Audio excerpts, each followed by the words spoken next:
Hey everybody, it's Mike Portnoy here, and I'm going to play through the Dream Theater epic Octavarium.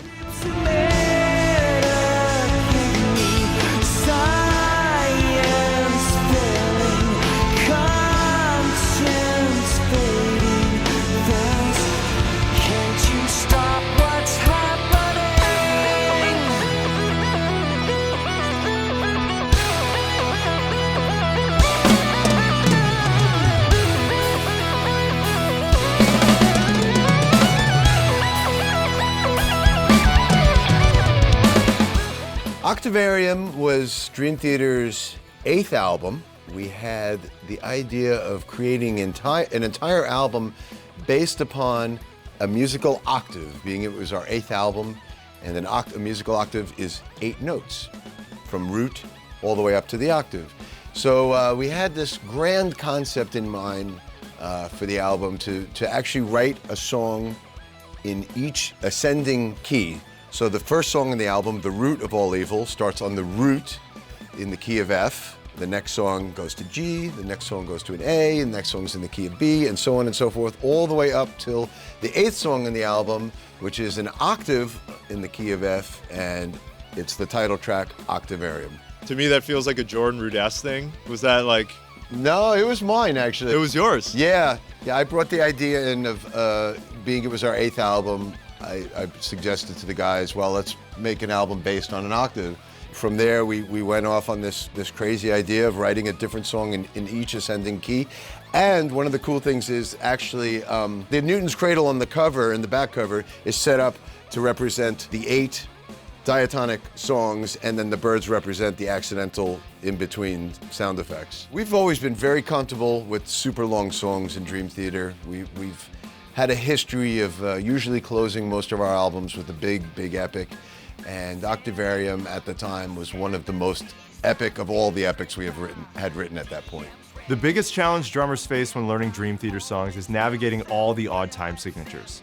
If you don't understand how they work, you'll spend more time counting and guessing where the bar actually starts and ends than focusing on playing the song. And the only way to get comfortable with odd time is to actually practice it. On the Musora app, we have a course called 30-Day Odd Time with Nick Collins, designed to help you internalize 3 of the most common odd time signatures so you can stop crunching numbers in your head and actually play. Just click the link down below and you can try the course for free. Still I swear that I'm missing out this time.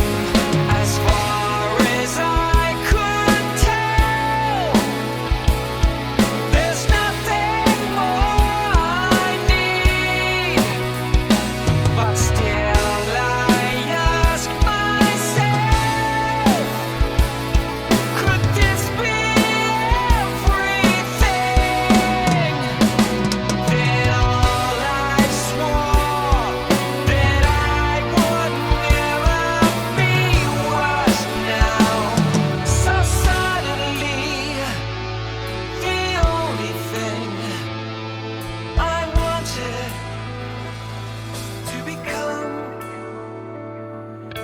someone just like him?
faith and desire, carries love through each darkest fire. Tortured insanity, smothering hell, try to escape but to no avail. The calls of admirers claim they adore, drain all your lifeblood while begging for more. Innocent phantoms of merciless crimes, all prey to some madman's impulsive designs. Step out the scale, we try controlling our fate. When we finally start living, it's become too late. Trapped inside this Octavarium. Trapped inside this Octavarium. Trapped inside this Octavarium. Trapped inside this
Okay, so getting into some of the parts, obviously we can't break all this down, but it'd be cool to cover like some of the key like drum moments in the song or key grooves that you use. Well, there's definitely a big Pink Floyd influence on this song, especially the intro, which I don't play. The whole intro is Jordan Rudess on his Continuum.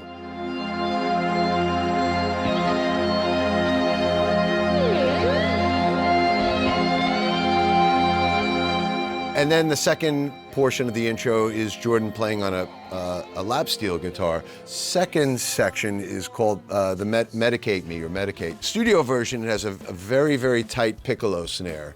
I recorded it on the other side of the kit with a very super tight snare. As the song goes on, I move over to the other side and it's a big, fatter, looser snare.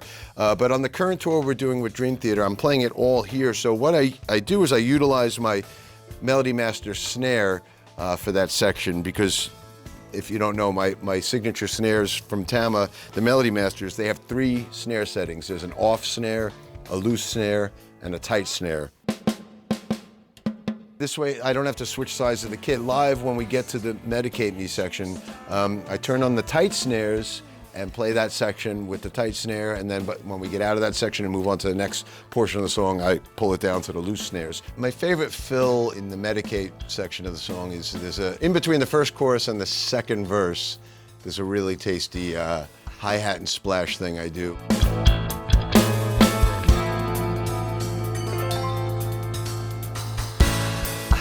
Each night on tour, I kind of improvise that moment, but that's one of my favorite moments of that section of the song.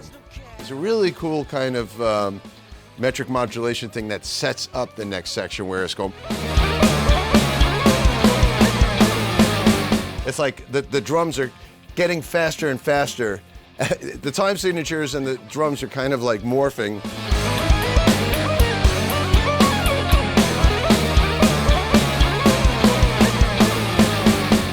Full Circle is the section in the song that gets totally crazy. It starts with a great long extended keyboard like Moog solo that Jordan does. Then it goes into this groove. And that sets up the vocals for Full Circle. It's constantly alternating, 6-6-5, 5-5-6-5, you know, it's all over the map, and it's a lot to remember. If you're not really paying attention, you could lose your footing pretty easily.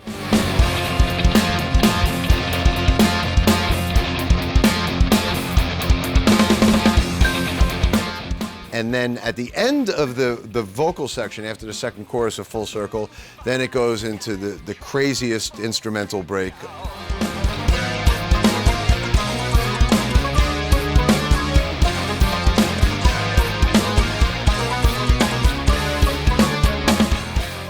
Really the climax instrumentally of Octavarium, and it goes in through some wacky Metropolis Dance of Eternity kind of patterns. It starts with a pattern that goes like this.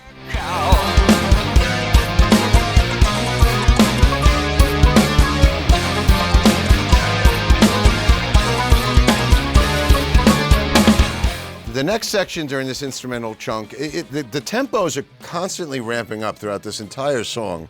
Every section gets just a little bit more frantic.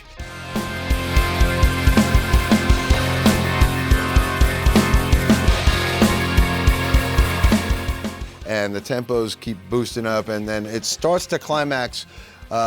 We hit this downbeat, and I start this groove here, which is 4-4 and 7-8.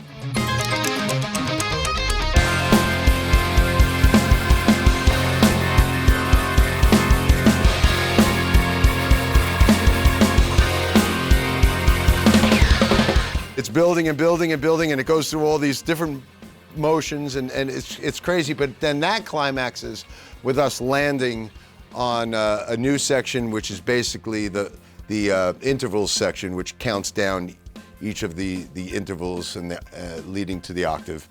Anyway, it's crazy. There's a whole bunch of crazy stuff. This song is just one of those songs.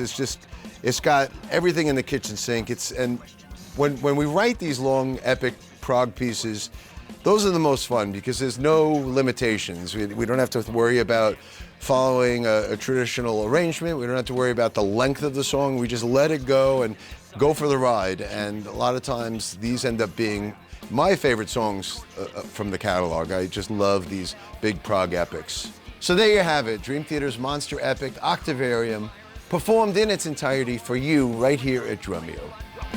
For more.